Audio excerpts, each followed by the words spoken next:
Jadi kita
mana sih Hani teh? Tuh, ini saya tak jam.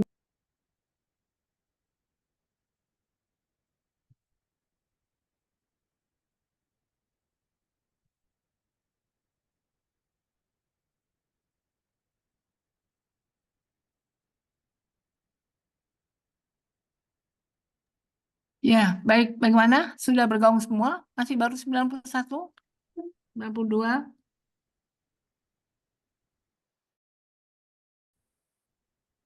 Sampai 100 ya, Ibu tunggu ya. 7 orang lagi.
Baik, Ibu akan mulai saja ya sambil menunggu teman yang lain join karena waktunya ya, nanti takut terlalu malam.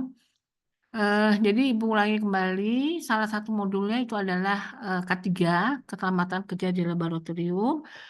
Tujuannya adalah untuk kalian biar tahu bahwa selama bekerja di laboratorium itu keselamatan kerja apa yang harus kalian perhatikan ya. Walaupun hanya sederhana, tetapi kita belajar mengidentifikasi dan menentukan potensi bahaya yang akan timbul. Ini kita menggunakan 10 sarana laboratorium yang ada, nanti Ibu berikan 10 itemnya. Kemudian 2 modul praktikum yang akan dilakukan atau sudah dilakukan atau sedang dilakukan. Biasanya sudah atau belum ya, sudah dilakukan atau akan dilakukan. Nah, dimulai dengan apa? Dimulai dengan melakukan identifikasi bahaya. Ya, jadi memperkirakan kalau alat ini tidak berjalan, itu apa kira-kira bahayanya. Contohnya misalnya safety shower nggak berjalan, alarm nggak berjalan, ada 10 item yang kalian harus perhatikan. Semua dalam kondisi seperti apa. Itu nanti diidentifikasi. Kemudian kalian nanti melakukan penilaian risiko. Menilai berdasarkan tingkat keparahan atau peluang, ya, ini menjadi suatu matriks di mana nanti keparahan dengan peluang ini akan menghasilkan potensi bahaya. Nah, nanti setelah itu masuk dalam level apa, kalian harus menentukan bagaimana pengendaliannya, ya. Nanti kita akan coba lihat di sini bahwa ada 10 sarana laboratorium yang akan dilakukan identifikasi, kemudian 2 modul praktikum yang akan dilakukan identifikasi.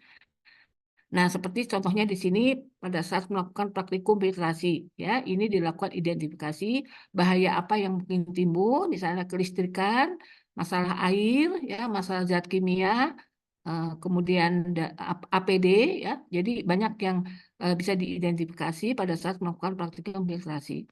Kemudian 10 sarana laboratorium diantaranya adalah melihat kondisi APD yang ada di lab kita. Apakah memenuhi atau tidak, itu kalian lakukan identifikasi. Bisa menanyakan kepada PLP, Ibu Nina, ya, bagaimana kondisinya, ada apa saja APD-nya, dan kemudian berapa jumlahnya, apakah memenuhi untuk setiap modul, yaitu kalian lakukan identifikasi. Kemudian tempat limbah B3, ada kontainer B3, ya. Kontainer B3 ini adalah untuk menampung limbah-limbah hasil reaksi, ya, itu tidak boleh dibuang ke apa namanya ke wastafel, tapi kalian harus buang ke satu kontainer dan kalian harus identifikasi bagaimana kondisinya, apakah memadai, apakah tidak memadai, ya, kalian harus lihat. Kemudian kotak ketiga juga kalian lihat ada apakah di dalam kotak ketiga ini ada obat-obat yang memang dipersiapkan untuk melakukan keselamatan pada saat pertama kita mendapat kecelakaan, ya, keselamatan ringan, ya, kecelakaan ringan maksud Ibu. Kemudian yang berikutnya adalah safety shower, ya, ini juga kalian tanyakan kepada PLP kondisinya seperti apa. Kemudian bahaya kelistrikan, setiap stop kontak kalian lihat apakah ada konslet, apakah ada stop kontak yang ternganga, terbuka, yaitu kalian identifikasi. Kemudian alarm, ya, kemudian blower, lemari asam, ya, itu juga kalian harus lakukan pengamatan, mengidentifikasi. APAR, ya, kemudian ini modul sedimentasi misalnya, kemudian sarana air di wastafel dilihat apakah ada kemacetan, ya, apakah ada sarana air yang tidak mengalir, ya, dari keran misalnya, atau tekanannya besar atau kecil, nah itu diidentifikasi. Kemudian kompresor, kita punya kompresor tuh banyak, ada 4. Kalian ambil salah satu, kalian lihat bagaimana kondisinya kompresor, diidentifikasi. Nah, itu adalah 10 sarana laboratorium. Nah, apa yang kalian lakukan setelah kalian melakukan identifikasi adalah kalian nanti memberikan penilaian terhadap peluangnya. Peluang terjadinya kecelakaan dalam safety shower itu berapa kali, ya. Jadi nanti ada level-level, kalian baca job sheet, nanti Ibu akan sampaikan, sudah jelas sekali bagaimana kalian cara memperkirakan peluang yang akan terjadi pada saat melakukan praktikum itu, modul itu, ataupun apabila sarana laboratorium tidak berjalan dengan baik. Itu peluangnya levelnya ada 5, ya, level 1 apa, level 2 apa, level 3 kalian tinggal memperkirakan dan bertanya ke PLP. Kemudian nanti kalian masukkan dalam matriks, ya. Di sini misalnya 2, peluangnya 2. Kemudian nanti tingkat keparahan.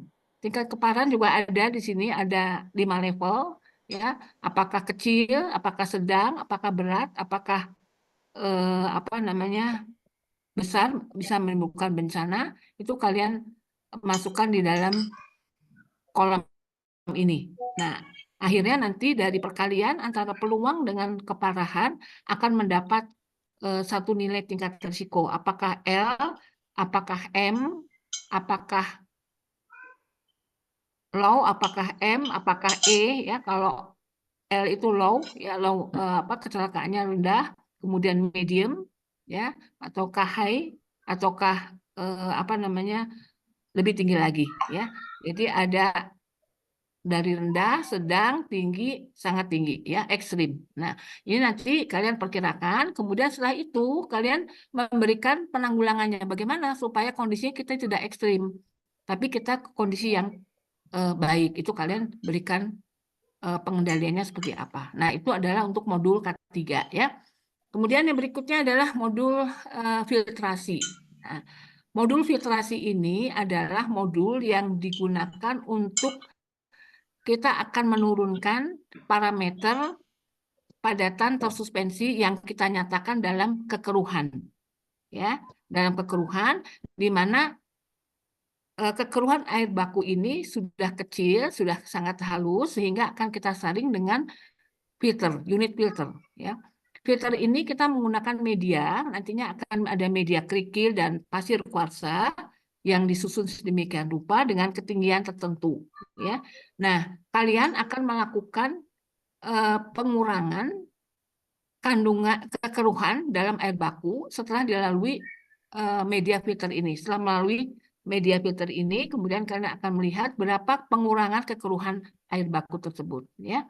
Nah, operasinya adalah di dalam filter ini ada dilengkapi dengan tangki influen, tangki umpan, kemudian ada tangki effluen, ya, tangki untuk menampung hasil filtrasi, ada kolom filtrasi, ya, ini unit filtrasi, kolom tangki filtrasi yang dilengkapi dengan kerikil, kemudian ada pasirnya dan dihubungkan dengan tekanan. Di sini ada selang air, akan kita bisa melihat berapa tekanan di titik bawah sebelum diletakkan media, dan di atas setelah diletakkan media untuk melihat kehilangan tekanannya, ya.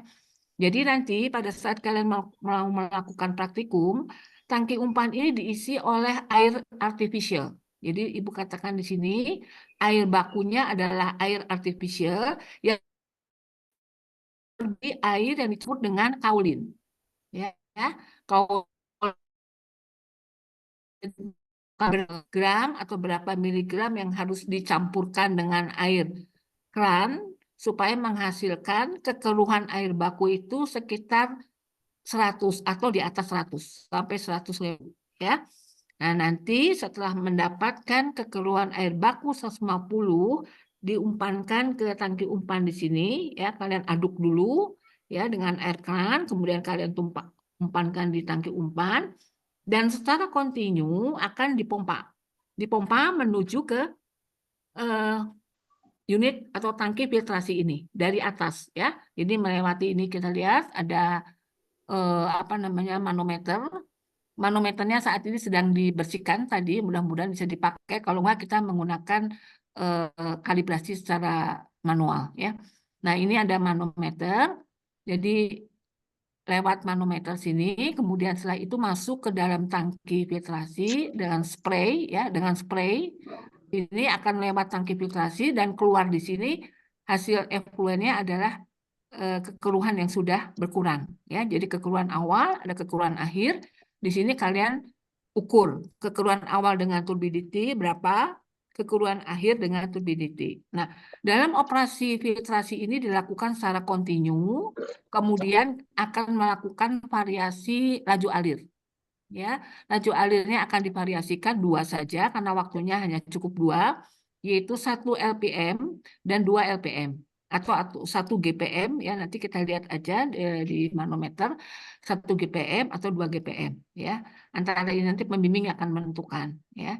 Nah, jadi operasinya itu sampai berapa lama? Pada saat sudah masuk air baku ke tangki filtrasi, F1 itu kita amati setiap 2 menit selama 2 menit selama 20 menit. Jadi ada 10 data, ya. Ada 10 data yang kalian harus dapatkan untuk setiap laju alir. Kita ada 2 laju alir variasinya, jadi ada 20 data, ya. Nanti akan dilihat bagaimana penurunan daripada kekeruhan setelah melalui proses filtrasi, ya. Jadi kekeruhan awal berapa, kekeruhan air berapa, kita bisa mendapatkan efisiensi. Kita bisa menghitung efisiensi yaitu dengan mengurangkan kekeruhan awal dikurangi kekeruhan akhir dibagi dengan kekeruhan awal dikali 100%, ya. Nah, nanti kita bisa plot kurva bagaimana pengamatan kita dengan data itu selama 20 menit, setiap 2 menit diambil sampelnya dari tangki keluaran sini, ya, dari tangki keluaran sini. Nah, pada saat setiap mengambil sampel, kalian harus mengamati berapa head loss yang terjadi di sini. Jadi berapa tekanan yang ada di bawah dilihat dengan muka air di sini ada ketinggian berapa. Pada ketinggian berapa, muka air di sini setelah di atas pada ketinggian berapa, sehingga selisihnya itu adalah head loss-nya. Ya. Nah, nanti kalian akan membandingkan dengan perhitungan secara teoritis. Apakah sama ataukah tidak sama dan akan jadi suatu pembahasan. Nah, satu run itu melakukan proses running satu laju berarti 2 laju air. Nah, pada suatu saat tentunya setelah 2 kali run akan jenuh filter ini. Ditandai dengan apa? Ditandai dengan muka air yang tidak turun ya. Ada peristiwa clogging namanya, muka airnya tidak turun. Jadi muka airnya malah naik ke atas, semakin naik ke atas karena sudah mampat ya. Sudah mampat naik ke atas, di atas ini airnya harusnya jalan kan, turun ke bawah. Nah, tapi tidak. Jadi di atas filter, media filter dia akan naik. Nah, kondisi ini harus dilakukan proses pembersihan, yaitu yang namanya backwash ya. Jadi nanti dari tangki effluent valve-nya diatur, ditukar valve-nya tadinya untuk mengalirkan dari atas ke bawah, maka valve yang dari atas ke bawah ini kita posisikan tertutup ya, ditutup. Kemudian kita buka dari yang bawah, kita buka di sini dari tangki effluent, kita pompa menuju ke atas. Dari bawah sini akan naik ke atas sehingga kotoran ini akan keluar. Dan keluar melalui overflow, keluar ditampung di nanti ada tangki penampung backwash ya. Nah, itu. Jadi operasinya ada running dan ada backwash dengan 2 laju alir. Nah, itu ya di filtrasi. Nanti pembimbing kalian dapat job sheet-nya, kemudian kalian nanti akan baca. Kalau nanti pada saat pembicaraan kan pembimbing akan menceritakan bagaimana operasinya. Baik, sampai di sini ada yang ditanyakan? Paham ya? Cukup paham semua ya? Di sini dikatakan analisis parameternya hanya TSS ya, hanya TSS. Jadi pH tidak kita lakukan, yang lain-lain tidak kita lakukan karena operasinya adalah fisik ya. Jadi fisik, jadi operasinya mekanik, jadi adalah kita hanya mengukur TSS. Baik. Nah, berikutnya adalah modul koagulasi, flokulasi, sedimentasi. Modul ini menggunakan 3 tangki, yaitu tangki koagulasi, tangki flokulasi, dan tangki sedimentasi. Ini kayaknya ada suara yang bocor ya, barangkali harus dimatikan ininya, suaranya, tolong ya. Ini ada, baik kita lanjutkan, ada 3 tangki, yaitu koagulasi, flokulasi, dan sedimentasi. Koagulasi, flokulasi dilengkapi dengan tangki pembuatan koagulan, ya, penampung koagulan, dan diflokulasi dilengkapi dengan tangki flokulan. Kemudian keluar ke bak sedimentasi dengan sistem plate settler, ya. Plate settler ini adalah untuk mengendapkan koagulan flokulan yang terbentuk atau vlog yang terbentuk dari hasil proses koagulasi flokulasi diendapkan di bak sedimentasi ya, menggunakan plate settler dengan harapan bahwa luas permukaannya semakin besar sehingga semakin banyak yang diendapkan. Nah, operasinya ini pun secara kontinu ya. Ibu akan lihatkan skemanya. Jadi ada tangki umpan, nanti kalian harus membuat air baku artifisial. Biasanya dari bentonit ya, ada boleh juga pakai kaolin, terserah nanti pembimbing. Ada tangki umpan, di sini air keran dicampur dengan kaolin, kemudian kekeruhannya di atas 100 sama dengan filtrasi tadi. Kemudian nanti setelah itu kalian ukur kekeruhan awalnya ya. Nah, kemudian kekeruhan awal ini akan diturunkan melalui proses koagulasi, flokulasi, dan sedimentasi ya. Nah, pada proses koagulasi flokulasi kita akan melakukan pengadukan dengan kecepatan standar yaitu 100 rpm selama 1 menit, dan kemudian di tangki flokulasi akan diturunkan menjadi 60 rpm ya. Nah, berapa dosis yang akan diberikan di dalam operasi ini, yaitu kita akan menggunakan koagulan tawas ataupun PAC, tergantung pembimbing nanti mau pakai yang mana. Jadi nanti dosis koagulannya tidak kita lakukan penetapannya sendiri secara optimum dengan jar tes, tapi akan diberikan oleh pembimbing, ya.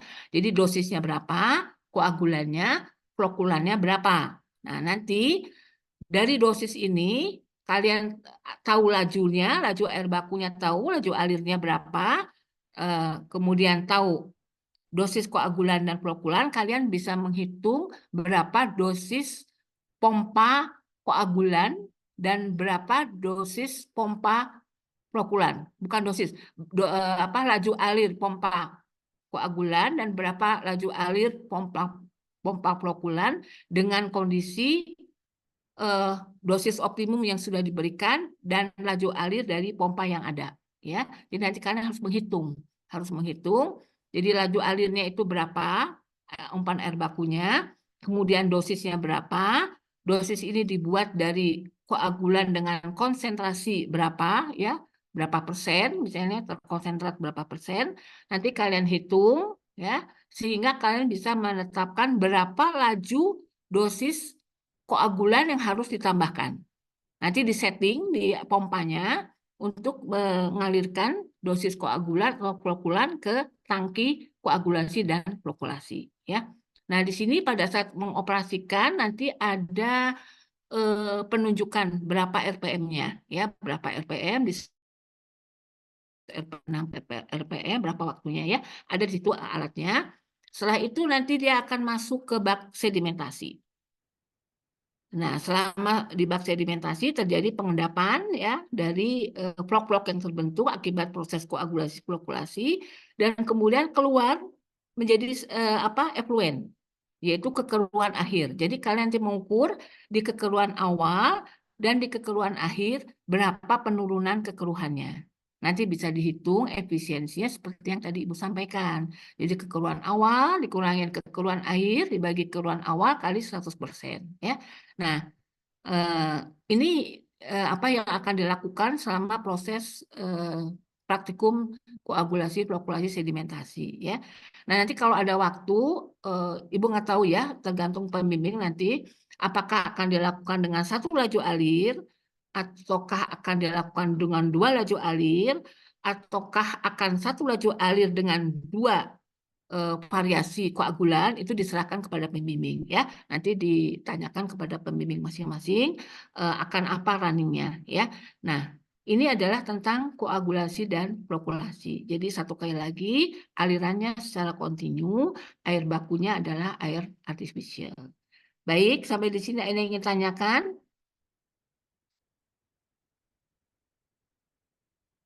Ada yang ingin bertanya? Paham, ya, mudah-mudahan paham, ya. Jadi nanti kalau lagi praktek juga kalian tidak begitu sulit karena ada job sheet-nya, kemudian barusan sudah diterangkan oleh Ibu dan nanti juga dipertegas lagi oleh pembimbing di laboratorium. Nah, ini, ya, tadi Ibu sampaikan bahwa air bakunya artifisial bisa menggunakan bentonit atau kaolin. Kemudian unit pengolahannya itu ada 3, koagulasi, flokulasi, dan sedimentasi. Kemudian laju alirnya ini nanti yang akan divariasikan silahkan oleh pembimbing ditentukan apakah laju alirnya adalah laju alirnya yang divariasikan, apakah koagulannya yang akan divariasikan, ya. Kemudian analisa parameternya menggunakan alat turbidity untuk mengukur kekeruhan. Nah, kemudian yang berikutnya adalah modul tentang jar test, ya. Jar test ini sebetulnya simulasi dari koagulasi flokulasi, ya. Untuk apa dilakukan jar test adalah untuk menentukan berapa dosis optimum koagulan atau flokulan yang akan ditambahkan untuk mengolah suatu air baku, ya, yang mengandung total padatan tersuspensi atau TSS, ya, atau kekeruhan, ya. Nah, tadi sebetulnya idealnya pada saat kita akan melakukan proses ini dosisnya ditentukan dari jar test, tapi waktunya tidak mungkin, ya. Jadi nanti pembimbing yang akan menentukan dosis optimumnya. Nah, untuk praktikum jar test sendiri ini kita akan membandingkan 2 koagulan, ya. Kita akan menggunakan koagulan tawas dan koagulan PAC. Kita akan bandingkan dosisnya untuk air baku yang sama itu berbeda. dosis optimumnya, ya.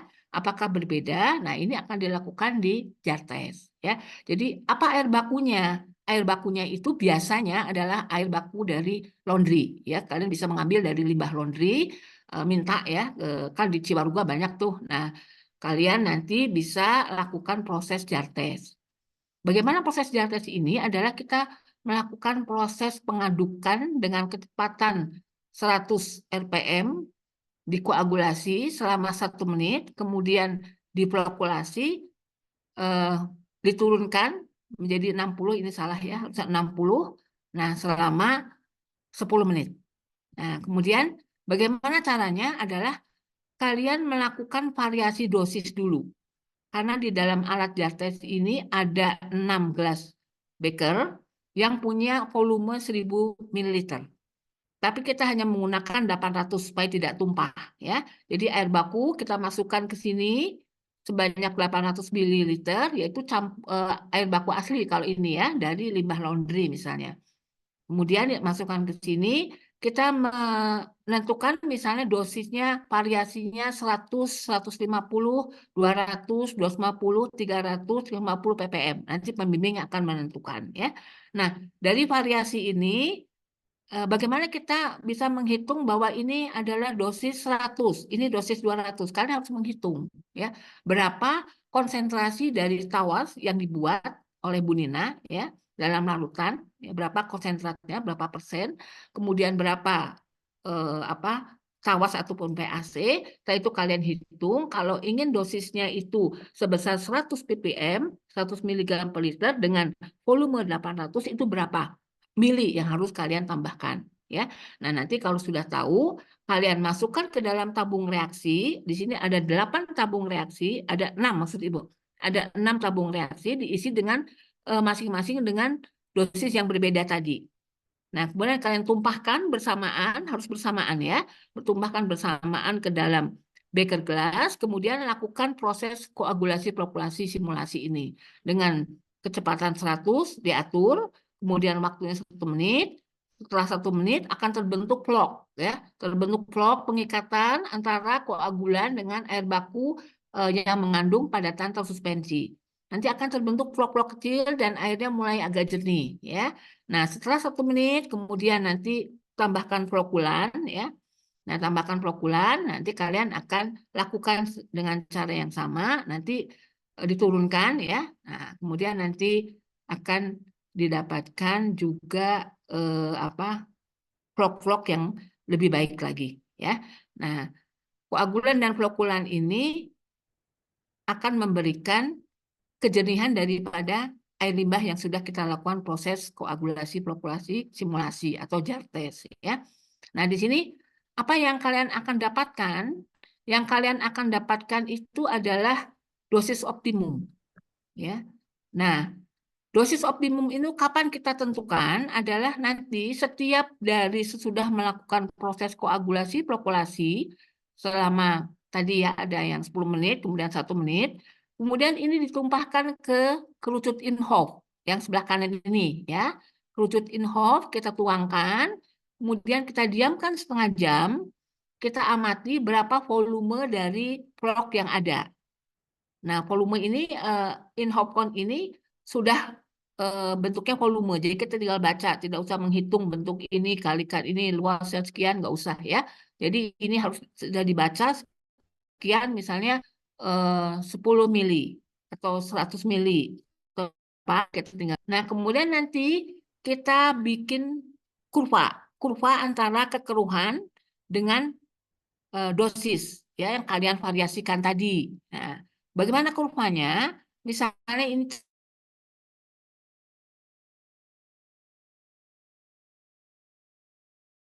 yang optimum itu apabila kekeruhannya yang terendah. Di sini yaitu di sekitar 12.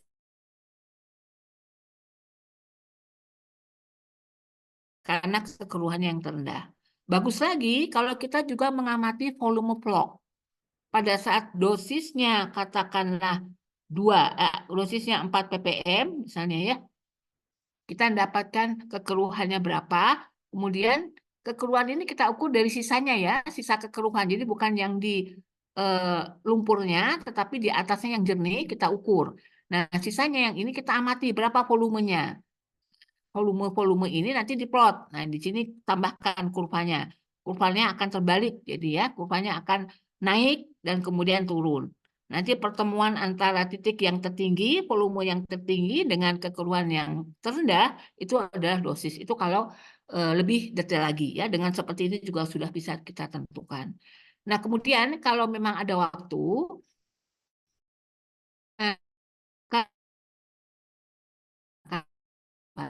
variasi. Jadi nanti pertama misalnya kita menggunakan pada saat menentukan dosis optimum kita menggunakan 1 pH netral ya. Nanti setelah ini dapat dosis optimum katakan 12. Nah, kita melakukan jar test dengan dosis 12 di semua beaker glass, semuanya 12, tapi pH-nya yang divariasikan. pH-nya yang divariasikan, nanti dibuat seperti ini, diplot lagi, kita akan melihat grafik di sebelah kanan, di mana pH yang terbaik adalah yang menghasilkan sisa kekeruhan yang terendah. Nah, jadi kita akan mendapatkan 2 hasil, yaitu dosis optimum dan pH optimum. Nah, kedua pH dan dosis optimum inilah yang ideal kalau kita gunakan di proses ini, sedimentasi. Ya, jadi proses di sedimentasi ini di dalam air baku itu kita sudah setting berapa dosisnya untuk nantinya untuk koagulan ya. Di sini di tangkinya sudah kita setting berapa, kemudian pH-nya juga kita setting di tangki umpan. Berapa pH optimum untuk proses koagulasi flokkulasi. Mengapa kita lakukan seperti itu? Karena tujuan dari proses koagulasi flokkulasi sedimentasi ini untuk menghasilkan flok yang banyak ya. Flok yang banyak yaitu akan dihasilkan apabila pH dan dosisnya dalam kondisi yang optimum ya. Jadi nanti ini adalah kita gunakan dengan jar test. Jadi jar test ini akan menentukan berapa dosis optimum dan berapa pH optimum untuk 1 air limbah. Nah, dalam hal ini bisa limbah tahu, bisa laundry, nanti tanyakan ke pembimbing ya, maunya pakai apa. Kalau limbah tahu agak bau gitu ya, tapi kalau limbah laundry nggak bau. Atau kalau enggak begini, kalian bisa juga baju kalian yang kotor disimpan dulu, kemudian direndam. Nah, setelah direndam 1 malam, besoknya kalian bawa ya ke laboratorium untuk diturunkan kekeruhannya. Boleh juga ya. Tapi bajunya jadi kotor. Kalau nggak kotor, kekeruhannya rendah nanti ya. Nah, ini bisa juga banyak yang melakukan seperti itu, nggak ngambil ke air laundry, ke limbah laundry, tapi di laundry sendiri ya. Nah, itu boleh juga. Nah, kemudian yang berikutnya adalah proses biologi ya, aerob dan anaerob. Nah, pada proses biologi aerob dan anaerob ini menggunakan mikroba, pengolahannya menggunakan mikroba ya. Nah, kita menggunakan pengembangan dari lumpur aktif yaitu yang disebut dengan SBR atau sequencing batch reactor ya. Nah, ini dilakukan operasinya secara batch ya. Jadi kita lihat bahwa alat ini ada 2 tangki, yaitu tangki umpan, kemudian tangki aerobik SBR-nya ya. Kita lihat dan di sini dilengkapi dengan pompa umpan untuk mengalirkan air umpan atau air baku menuju ke tangki SBR, dan di sini dilakukan proses biologi ya dengan sistem batch reactor, yaitu dengan cara kita mengaerasi, kemudian setelah itu kita matikan. Setelah kita matikan kemudian kita endapkan lumpurnya, kemudian nanti kita sampling, kemudian setelah itu kita jalankan lagi, kita matikan. Nah, itu operasi dari SBR. Nanti pembimbing akan menjelaskan. Nah, di sini apa yang akan kita lakukan adalah kita akan memonitor berapa COD yang akan turun. Ya, kenapa ini menggunakan parameter COD, nggak menggunakan parameter TSS? Karena kita di sini pengolahan biologi. Jadi yang menjadi parameter utama itu adalah COD atau BOD. Karena BOD lama, maka Ibu tidak anjurkan menggunakan BOD, tapi menggunakan COD saja. Jadi di tangki umpan itu ada COD awal, kalian ukur COD-nya, kemudian di effluent sebelah kanan kalian ukur ya. Jadi ingin tahu berapa pengolahan COD selama di dalam tangki aerobik SBR ini ya. Nah, nanti juga kalian akan diminta untuk mengukur berapa pH berapa DO, berapa suhu, dan berapa ml VSS yang ada di dalam tangki SBR. Ya, ml VSS itu adalah identik dengan konsentrasi mikroorganisme. Nanti kita akan lihat bagaimana cara pengukurannya. Ya, jadi kita akan tahu kondisi pH-nya bagaimana. Karena proses aerobik ini pH-nya harus sekitar netral. Ya, jadi berkisar netral antara 6 sampai 8,3.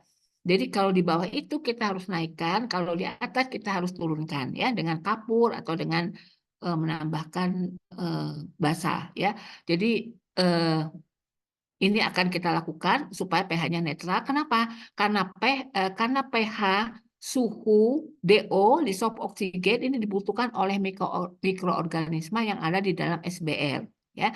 Jadi kita men-setting kondisi ini harus dalam kondisi yang optimum karena mikroba itu akan mendegradasi limbah secara optimum apabila kondisi operasinya mendukung. Kondisi operasinya seperti pH-nya, DO-nya, suhunya. DO-nya itu ya sekitar 4 lah ya sampai dengan 6. Ya tidak boleh lebih, tidak boleh kurang. Nah, suhunya suhu kamar. Nah, jadi nanti kalian harus monitor, kalian ambil sampelnya, kemudian kalian ukur untuk mengetahui seperti apa kondisi di dalam SBR. Ya, nah mikroba yang ditambahkan di sini adalah mikroba yang aerob, yang hidup hanya apabila ada oksigen. Ya, nah ditambahkan aerasi di sini diaduk ya supaya ada oksigen. Ya, nah kemudian nanti di tangki bawah ada tangki lumpur yang harus dikeluarkan beberapa saat, tapi kalian tidak melakukan ya, karena ini kalau lagi TA baru melakukan, tapi kalau lagi praktikum cukup dengan mengambil sampel di awal, di akhir, kemudian mengambil sampel DO untuk DO, suhu, pH, dan ml VSS. Ya, nah ini adalah tentang SBR. Ya, jadi menggunakan mikrobanya aerobik dilakukan secara batch, kemudian yang diukur adalah parameternya ini. Nah, bagaimana dengan yang anaerobik? Yang anaerobik ya, jadi ada dua biologi itu, ada yang aerobik dan ada yang anaerobik. Kalau yang anaerobik adalah mikrobanya yang hidup tanpa oksigen. Kalau ada oksigen dia mati ya, makanya di sini di dalam tangki SBR yang anaerob itu dikunci ya, dikunci mati supaya tidak ada oksigen yang masuk ke dalam tangki apa SBR ini, ANSBR. Ini dilengkapi dengan air umpan baku ya, air baku, kemudian masuk ke tangki ANSBR, kemudian keluar ya, penampung gas. Karena apa? Karena proses anaerobik ini berbeda dengan yang aerobik. Kalau yang aerobik ini hasil degradasi limbah akan dirubah menjadi CO2, H2O, dan NH3 ya. Nah, kalau di anaerobik akan dirubah menjadi CH4 ya, biogas ya. Jadi CH4,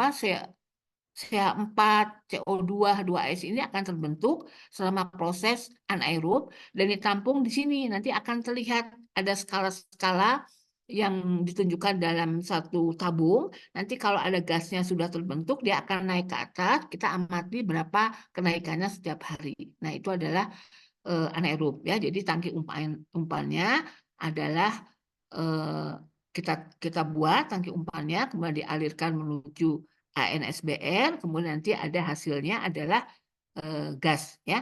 Nah, operasinya sama, ini batch, kemudian di sini air baku yang digunakan adalah larutan glukosa ya, sama seperti yang aerob menggunakan glukosa. Kita tambahkan glukosa. Nanti ibu nggak tahu ya, barangkali nanti ada perkembangan karena ibu baru minta air limbah dari industri tapi belum dapat. Jadi kita akan gunakan glukosa dulu saja ya untuk sebagai air umpan air bakunya ya. Nah, ini kemudian nanti kita akan ukur COD-nya dan ml VSS-nya ya. Dan mengambilnya juga harus hati-hati sampelnya karena kalau di sini takut ada oksigen yang masuk ya. Nanti caranya diambil hati-hati. Nah, ini adalah tentang anaerob ya, di dalam reaktor ANSBR. Kemudian bagaimana sekarang kita melakukan analisis parameter ya. Jadi analisis parameter COD kita lakukan dengan metode titimetri ya. Apa itu metode titimetri? Itu adalah menggunakan titrasi ya. Jadi nanti kalian akan dihadapkan pada bahan kimia, ada oksidator, yaitu K2CO2O7, kemudian ada campuran perak sulfat, yaitu H2SO4 dan Ag2SO4, kemudian nanti akan ada ferroamonium sulfat atau PAS untuk melakukan titrasinya, ya. Jadi nanti prosedurnya kita menggunakan proses berdasarkan SNI, ya, yang sudah ada di tertera ini tahun 2019. Nah, kita menggunakan bahan-bahan kimia ini, yaitu ada K2CR2O7, ada peroksi sulfat, kemudian ada sampel, kita panaskan dalam digester, ya, selama 1,5 jam. Ini prosedurnya seperti ini. Jadi akan kita lihat, ya, di dalam labu ukur ini kita masukkan 1 mili sampel air limbah, ya, kita ambil dari lumpur aktif, ya, kita ambil dari SBR boleh. Kemudian kita tambahkan Aquades, kita harus encerkan, ya, 25 kali. Setelah itu dari sini kita ambil 20 mili, kita masukkan ke dalam tabung hedge, ya, atau 2 mili kita masukkan ke dalam tabung hedge. Kemudian kita tambahkan reaksinya, yaitu 3,5 mili K2CR2O7 dan 1,5 mili reaksi sulfat. Kemudian kita masukkan ke digester, ya. Di sini kita buat duplo, kemudian ada blanco. Kalau blanco itu tanpa sampel, ya, tapi sama ditambah K2CR2O7 ditambah reaksi sulfat juga. Kemudian masukkan ke dalam digester. Jadi berarti kita punya 3, ya, 2 tabung hedge ini untuk 1 sampel duplo dan 1 lagi adalah blankonya. Kemudian kita diamkan kita panaskan selama 2 jam atau 1,5 jam. Setelah itu kita dinginkan, ya. Setelah itu kita dinginkan tabung hedge ini, kita dinginkan, direndam aja pakai air, ya, supaya cepat. Kemudian nanti kita tuangkan ke labu Erlenmeyer untuk dilakukan penambahan indikator, ya. Tadinya warna dari campuran, ya, sampel dengan K2CR2O7 dan Hg sulfat ini akan berwarna orange, ya. Nah, nanti setelah dipanaskan tetap orange dan kemudian nanti kita tambahkan indikator ferruin 3 tetes, ya. Nanti akan berubah warnanya menjadi hijau. Setelah itu nanti kita titrasi dengan PAS, ya, ferroamonium sulfat 0,1 N yang sudah disiapkan oleh Ibu Nina. Nah, kita titrasi dan kemudian kita catat berapa pemakaian PAS ini, ya. Nah, ini nanti pemakaian PAS ini kita masukkan dalam rumus, kita akan bisa menghitung berapa besarnya COD. Nah, ini kalian lakukan dengan cara yang sama untuk blankonya juga, ya. Jadi ada 3. Nah, ini adalah SOP atau langkah kerja dari penentuan COD, ya, dengan sampel duplo dan 1 blanko, ya. Nah, cara penentuan COD ini sebetulnya bisa menggunakan titrasi, bisa juga menggunakan spektrofotometri. Kita menggunakan spektrofotometer ada di lab kita juga, tetapi kebetulan lagi habis ampulnya. Ampul bahan kimia yang sedang dicarikan. Kalau misalnya nanti minggu depan datang, kita bisa pakai itu, ya. Tapi kalau enggak, kita bisa menggunakan yang menggunakan titrasi ini. Nah, ini, ya, untuk menganalisis COD. Nah, kemudian berikutnya adalah analisis TSS dan VSS, ya. Ini digunakan metode gravimetri, ya. Jadi kita menghitung berapa selisih berat sebelum dan sesudah dimasukkan ke dalam oven ataupun furnace, ya. Nah, di sini kita menggunakan 2 alat, yaitu oven dan furnace, di mana di sini pada saat kita akan menentukan berapa TSS, kita menggunakan oven saja, kita sudah bisa mendapatkan nilai TSS, dan pada saat kita ingin mendapatkan konsentrasi mikroorganisme, MLVSS atau VSS, harus menggunakan furnace. Jadi dilanjutkan dari oven menuju ke furnace. Nanti kita baru mendapatkan berapa nilai MLVSS-nya, ya. Nah, ini prosedurnya kita akan lihat di sini, ya. Jadi caranya adalah kita memanaskan cawan pijar dimasukkan ke dalam furnace 600 derajat selama 1 jam. Kemudian kita memanaskan kertas saring, ya, kertas Workman 840 ke dalam oven selama 1 jam juga, ya. Kita panaskan, kemudian setelah itu nanti apa yang kita lakukan adalah kita lakukan penimbangan. Ya, penimbangan sebelumnya dimasukkan desikator dulu, kemudian kita timbang, ya. Nah, kita timbang untuk diketahui beratnya, ya. Kita timbang. Nah, kemudian setelah itu kita baru melakukan pengambilan sampel. Jadi sampel dari SBR atau ANSBR, tadi kita akan diperiksa kan MLVSS-nya. Nah, itu kita saring sebanyak 40 dengan menggunakan corong Buchner, ya. Kita saring 40 mili, kita menggunakan corong Buchner, kemudian nanti menggunakan pompa vakum untuk mempercepat proses penyaringan dan berjalan secara optimal. Nanti setelah itu TSS, ya, padatan maksud Ibu di sini akan menempel di kertas saring. Nah, nanti kertas saring ini kita masukkan ke dalam cawan pijar yang sudah kita panaskan tadi, ya. Nah, kita masukkan dalam cawan pijar, kemudian setelah itu kita masukkan ke dalam oven, ya. Kita masukkan ke dalam oven selama 1 jam. Setelah 1 jam, kemudian kita timbang lagi, ya. Nanti selisih berat ini adalah TSS. Nah, setelah itu kita lanjutkan lagi. Dari sini kita masukkan ke oven, ke furnace 600 derajat selama 2 jam. Ya. Nah, nanti keluar dari furnace ditimbang lagi. Nanti kita akan mendapatkan selisih berat, ya. Ada kita bisa mendapatkan TSS, mendapatkan VSS, mendapatkan FSS, Fixed Suspended Solid atau Volatile Suspended Solid, kita dapatkan dari pemanasan di furnace. Nanti rumusnya ada, baca di job sheet, ya. Nah, jadi kita bisa menentukan MLVSS atau VSS dari furnace ini. Jadi apa itu artinya adalah berapa konsentrasi mikroorganisme yang ada di dalam tangki ANSBR atau SBR. Karena diperlukan, mengapa diperlukan? Untuk memonitoring apakah mikroorganisme ini cukup mendegradasi, ya. Jadi maka monitoringnya ada melalui furnace, ya. Nah, ini adalah prosedur untuk menentukan MLVSS, ya. Kemudian analisis BOD, ya.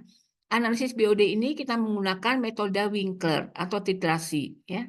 Bagaimana caranya? Adalah kita melakukan tahapan yaitu pembebasan reduktor, penetapan angka KMNO4 dan pengukuran DO dengan metode Winkler.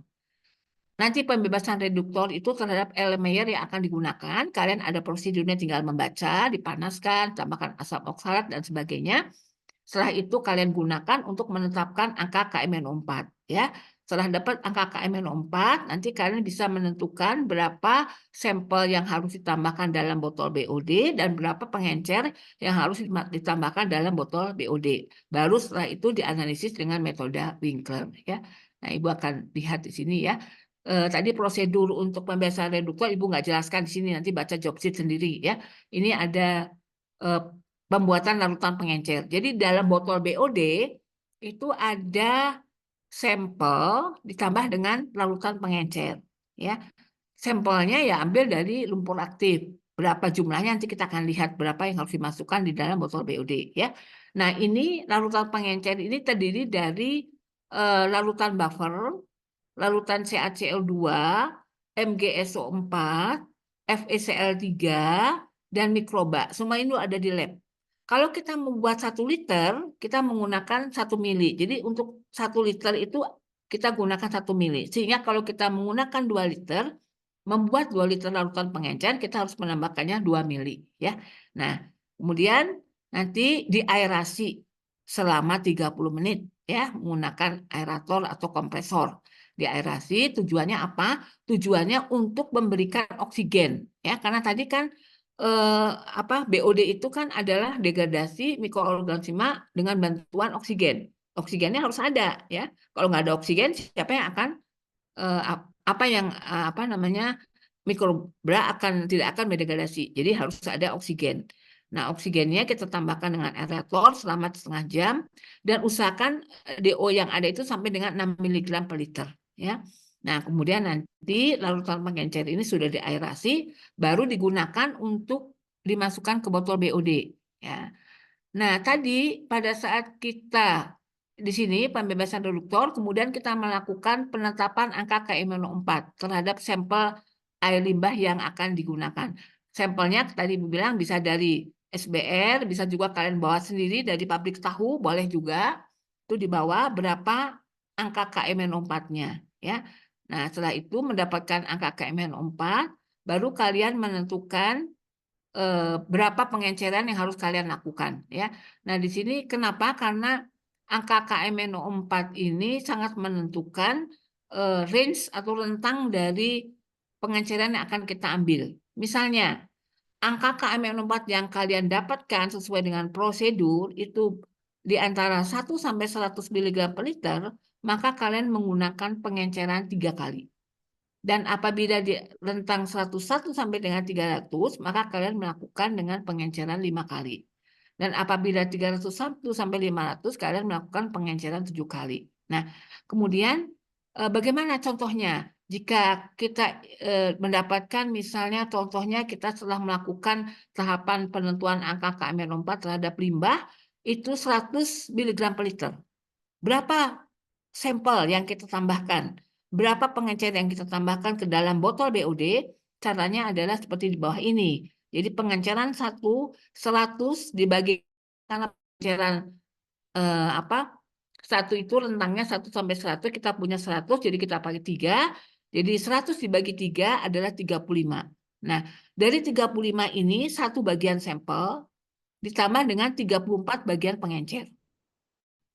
Jadi berarti sampelnya itu 1/35 dikalikan dengan 350. 350 itu apa? Volume botol BOD. Kalau volume botol BOD yang kalian baca 340, ya dikalikan 340. Tergantung volume botol BOD. Setiap botol beda-beda ya. Nah, kemudian berapa pengencernya? Nah, pengencernya adalah sisanya 34/35 kali dengan 350. Nah, sehingga volume sampel dan pengencer ini yang baru kita masukkan ke botol BOD ya. Kita masukkan botol BOD. Nah, ini dilakukan secara duplo, jadi kalian akan punya 4 botol. Mengapa 4 botol?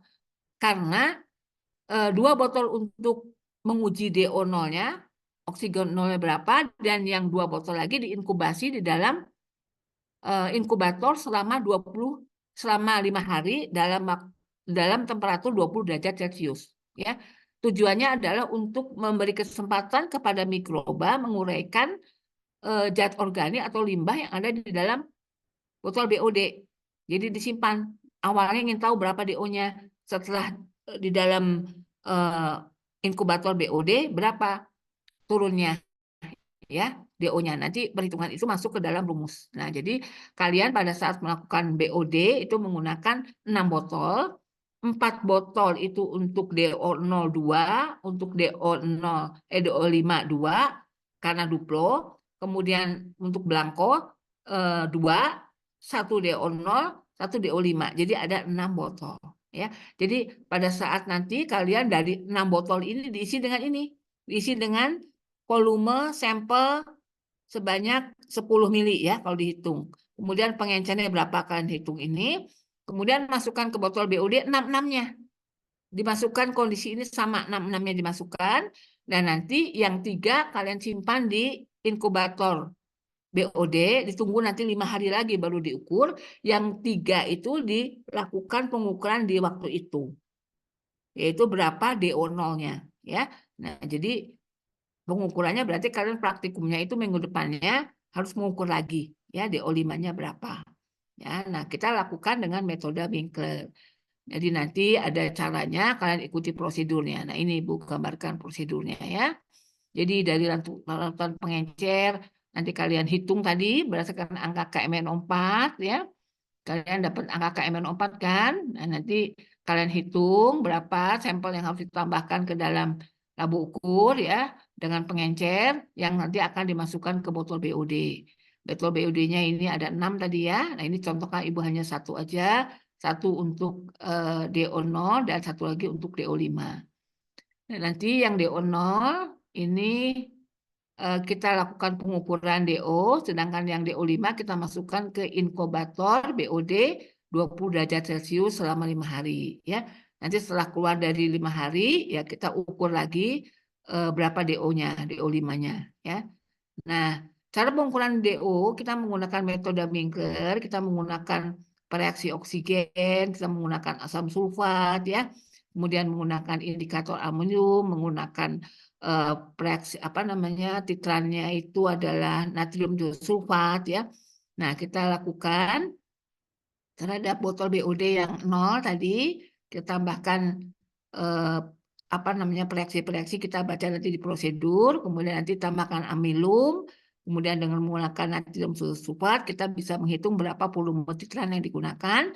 Nah, kita catat, nanti kita masukkan ke rumus BOD. Ya. Jadi yang botol DO0 langsung dilakukan, kalau yang 5 hari, menunggu 5 hari, dan nanti gabungan antara DO0 dan DO5 masukkan ke dalam rumus, dapatkan nilai BOD beserta belangko juga. Ya, ada belangkonya.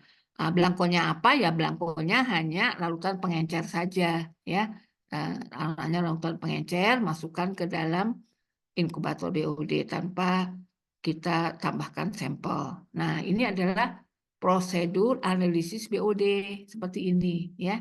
Jadi metodenya ini.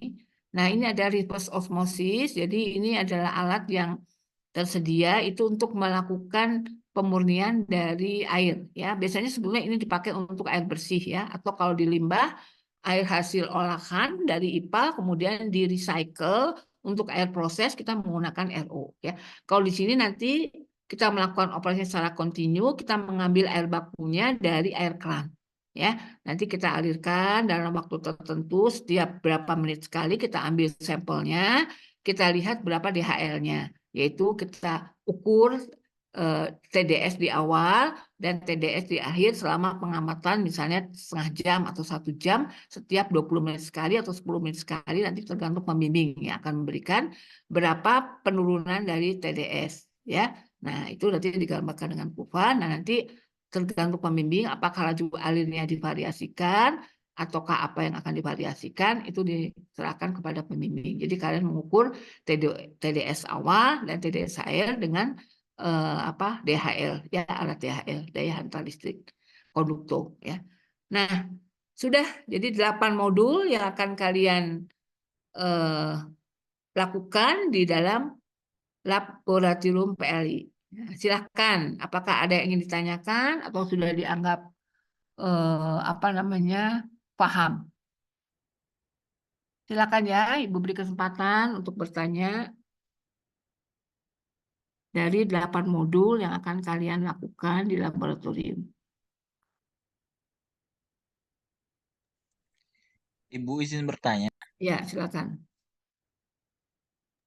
untuk bagian modul K3 tadi kan ada kayak pencatatan alat-alat gitu ya, Bu?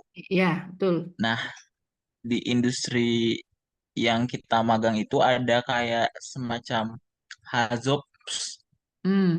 Nah, itu tuh bisa dikonversi gak, Bu, kalau gitu? Boleh, nanti kalian presentasi aja.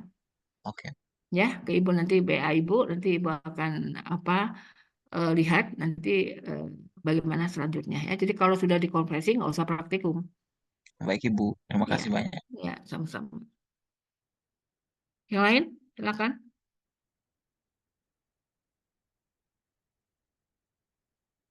Ya, kalau sudah paham, nanti job sheet akan Ibu sampaikan ke PJ-nya dan Ibu harapkan kerjasama yang baik ya antara yang sedang di MBKM atau sedang PKL dengan PJ yang ada supaya bisa mendata siapa yang akan praktikum pada minggu ini, minggu depan. Nah, itu 2 hari sebelumnya infokan ke Ibu sehingga Ibu bisa menentukan modul apa untuk kalian karena bersangkutan dengan pembimbing. Jadi mungkin saja dalam 1 hari praktikum itu tidak 8 modul dilaksanakan semua. Kalau ternyata memang siswanya hanya 6 kelompok misalnya, berarti ada 2 modul yang tidak praktikum. Jadi makanya harus dilakukan 2 hari sebelumnya supaya Ibu bisa memberitahu kepada pembimbing modul untuk tidak melakukan pada hari itu, mungkin dilakukan pada hari yang lain. Nah, karena ini kalian ini sangat apa ya pengalaman Ibu tahun lalu, itu kan ada yang masuk keluar, waktunya tidak sama kan di industrinya. Nah, sehingga Ibu sampaikan tadi bahwa waktu pembicaraan itu bisa dipakai untuk praktikum susulan. Dan atau mungkin juga melakukan di kelas yang lain. Misalnya kalian 3A, tidak harus di 3A, kalian bisa ikut ke analis, bisa ikut ke 3B, bisa ikut ke 3C, asal memberitahu Ibu, nanti Ibu menyampaikan ke pembimbingnya. Ya, jadi supaya dalam 1 minggu itu berarti ada 5 kesempatan ya untuk melakukan sisa dari praktikum yang belum dilakukan. Ya, karena Ibu paham lah, kalian di industri datang, nanti mungkin harus pergi lagi, baru melakukan 2 modul, kalian harus pergi lagi. Nah, nanti maka sisanya itu diatur bisa dilakukan di kelas lain. Tapi harus diinfokan ke Ibu ya supaya Ibu bisa menyampaikan ke pembimbing. Begitu ya. Baik, gimana? Sudah paham semua ya? Kalau sudah paham, mungkin kita akhiri saja ya. Sudah agak malam juga pertemuan kita hari ini, dan Ibu harap